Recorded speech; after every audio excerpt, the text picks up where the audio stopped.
साथियों नमस्कार।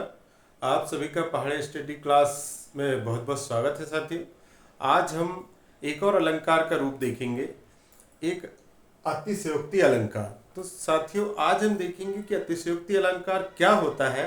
इसका पूरा उदाहरण से, एक एक उदाहरण से हम स्पष्ट पूरा उसको समझेंगे कि अतिशयोक्ति अलंकार को कैसे पहचानना है और अतिशयोक्ति अलंकार किस पंक्ति में हो सकता है। तो साथियों, हम चलते हैं अतिशयोक्ति अलंकार। नाम से ही स्पष्ट है साथियों, जैसे अति अति आ रहा है, मतलब किसी वस्तु में अति हो जाना, किसी भी व्यक्ति या किसी वस्तु के बारे में अति से ज्यादा बात कहना, है ना, अतिशयोक्ति अलंकार।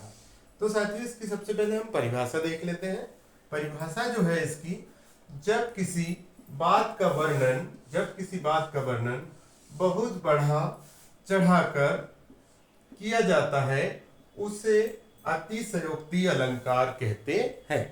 तो जब किसी बात का वर्णन बहुत बढ़ा चढ़ाकर किया जाता है उसे अतिशयोक्ति अलंकार कहते। साथियों, जहां भी किसी बात, मतलब किसी वस्तु या किसी व्यक्ति के बारे में किसी भी ऐसे चीज का वर्णन हो रहा है तो उस वर्णन को अत्यधिक बढ़ा चढ़ाकर कही जाए।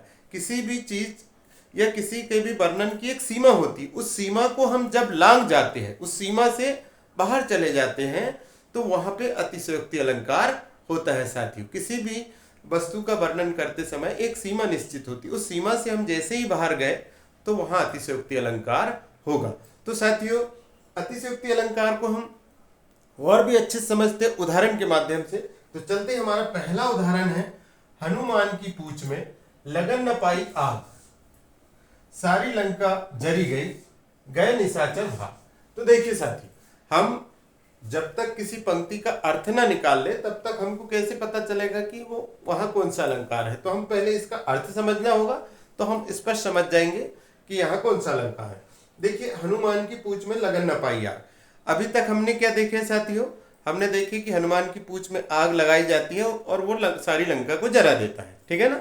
लेकिन यहां कवि ने क्या कहा, हनुमान की पूंछ में लगन न पाई आग, मतलब हनुमान जी की पूंछ में आग लगी ही नहीं है अभी, है ना, आग अभी लगी नहीं है।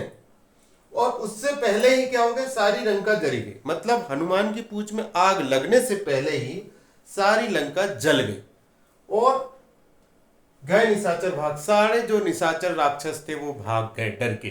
तो साथियों, क्या ऐसा हो सकता है, हनुमान जी की पूंछ में आग लगेगी उसके बाद ही लंका जलेगी ना। अब हनुमान जी की पूंछ में आग लगी ही नहीं है और उससे पहले ही लंका जला दी कवि ने, मतलब यहाँ एक सीमा से बढ़कर इन्होंने वर्णन किया है। तो इस कारण यहाँ कौन सा अलंकार होगा साथियों, अतिशयोक्ति अलंकार होगा साथियों। तो देखिए, जहां भी सीमा से बाहर चला जाए कभी, वहां अतिशयोक्ति अलंकार होगा। हम दूसरा उदाहरण देखते हैं साथियों, आंगे नदियां पड़ी अपार, घोड़ा कैसे उतरे पार, राणा ने सोचा इस पार, तब तक चेतक था उस पार। तो देखिए साथी, हम इसका भी अर्थ समझने का प्रयास करते हैं।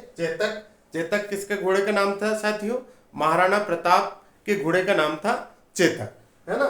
तो महाराणा प्रताप एक दिन जा रहे हैं और उनके रास्ते में क्या हो गई, उनको क्या मिली, नदी, बहुत बड़ी नदी, है ना, आंगे नदियां पड़ी अपार। तो महाराणा प्रताप जा रहे थे और उन्हें मार्ग में एक बहुत बड़ी नदी मिली जो उसे पार करना संभव नहीं था, है ना, उसे पार करना संभव नहीं था। और उस नदी को कैसे पार करना है, राणा जो है महाराणा प्रताप सोच ही रहे हैं, महाराणा प्रताप जी सोच ही रहे हैं, तब तक चेतक जो घोड़ा था वो नदी के उस पार पहुंच गया। इधर सोच के पूरा भी नहीं हुआ और चेतक कहां पहुंच गया, घोड़ा कहां पहुंच गया, नदी के उस पार, ताकि उस भयंकर नदी को पार करना भी संभव नहीं था। और उतनी भयंकर नदी को पार करके उस पार चला गया, सोच एक पल भर मात्र में। तो ये संभव है कि साथी, ये संभव नहीं है। तो यहां भी जो कवि है उसने चेतक जो घोड़ा है महाराणा प्रताप जी का, उसके बारे में बहुत ही ज्यादा बढ़ा चढ़ाकर वर्णन किया है। एक सीमा जो थी उस सीमा को लांघ गए। तो यहां भी कौन सा अलंकार होगा, हमारा अतिशयोक्ति अलंकार होगा, क्योंकि जब इतना भयंकर नदी था जिसको पार ही नहीं किया सकते और उसको सोचने मात्र तक में ही पार कर जाना ये संभव नहीं है साथियों। तो यहाँ भी हमको स्पष्ट समझ में आ रहा है कि यहाँ बढ़ा चढ़ाकर बात की गई है। किसके बारे में, हम घोड़े के बारे में बढ़ा चढ़ा के बात की गई है है ना।